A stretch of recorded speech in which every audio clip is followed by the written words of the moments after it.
Kong, sa huling impormasyon na nakuha nyo po, ligtas po itong si Guteza kasi meron ka ring nabanggit sa panayam na merong tumawag sa iyo na media na parang tinambangan o pinagbabaril ba? Ano ba yung kwento noon na Kong at yung latest information mo about sa kalagayan ni Guteza? Yes, actually Edmar, tama yun. May tumawag na kaibigan sa media at nung binanggit yun, nagulat din ako.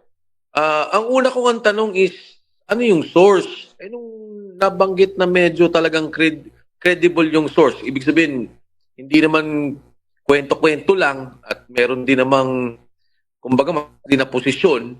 Nung mabanggit sa akin yun, sinubukan kong tumulay ulit. At pinatanong ko kung kamusta ba siya, anong nangyari, anong sitwasyon, nakabalik nga sa akin, hindi, oras di ba? Bago makarating yung impormasyon at binanggit nga, na siya naman daw, meron ngang umaaligid at nasa kote ng Marines, pero hindi ko alam kung ano yung detalye, hindi ko rin alam kung ano yung intent, pero ang importante sa akin doon, walang nangyari sa kanya.